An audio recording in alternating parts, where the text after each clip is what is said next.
Welcome back to Simplify Your Small Business. David Wolf here with Melanie Rembrandt. Melanie, how are you? I'm good. How are you today, David? I'm doing fantastic. I want to remind our listeners that Melanie has created, and she is the founder of the new Small Business PR Academy.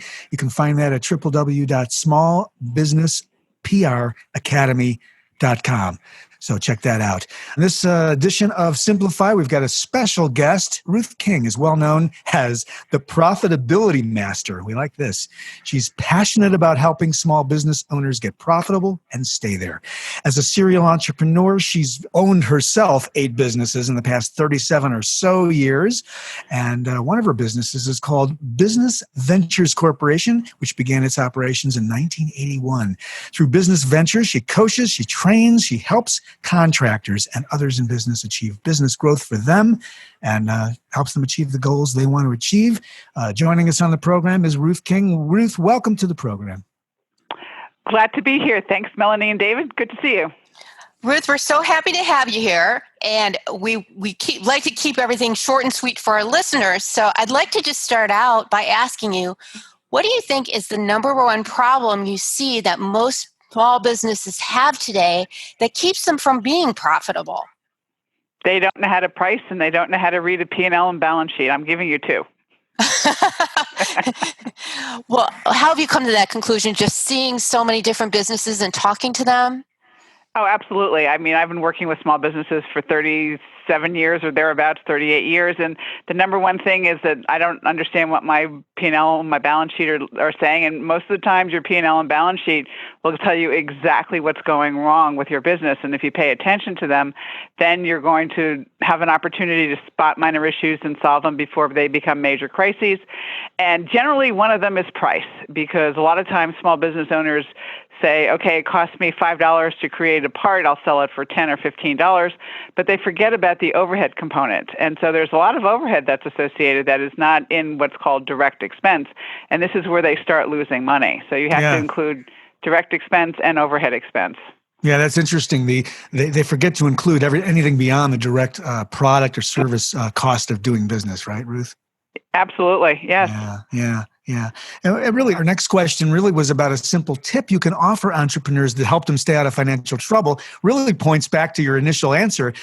You need to know how to interpret this story that your financial statements are telling. Anything else beyond that you think can help entrepreneurs that may not feel like they're tuned into that channel? Think about it, maybe in a more broad sense. Yeah, if you look at it from a broader sense of it, if you just rely on your cash, you actually can go out of business, because I've had people that I've worked with say, okay, I'm going to create a product like we talked about before, and they've lost a nickel for 12 years, and you watch them and grow. It's totally ignored. And then all of a sudden they stop growing and you realize what their costs truly are.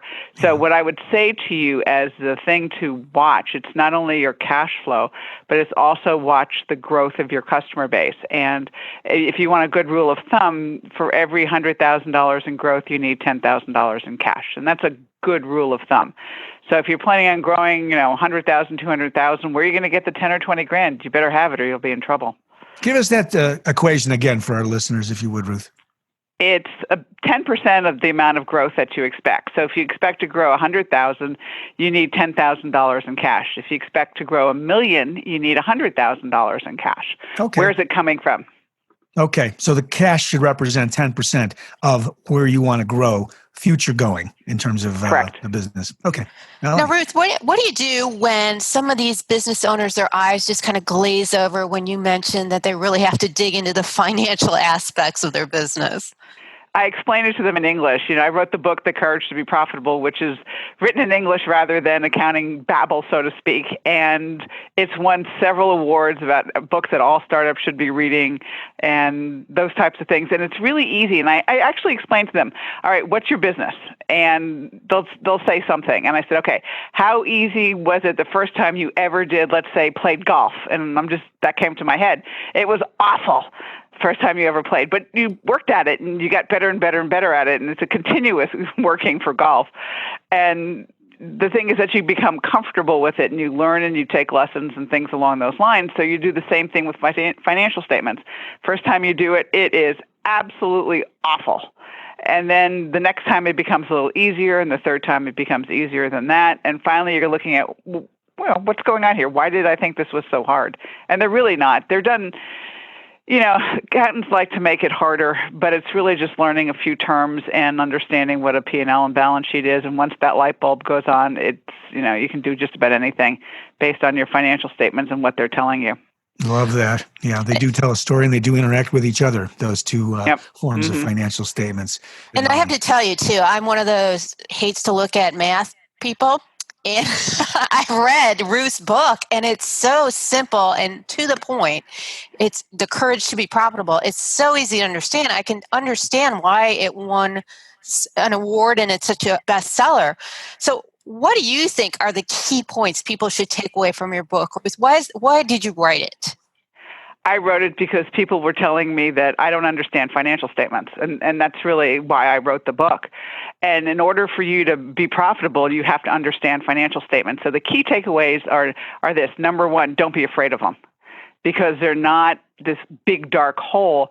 And I explain what a P&L is. I explain what a balance sheet is. And then once you get to those numbers, the second thing you do is you take those little equations that are in the book, which you can use a calculator for.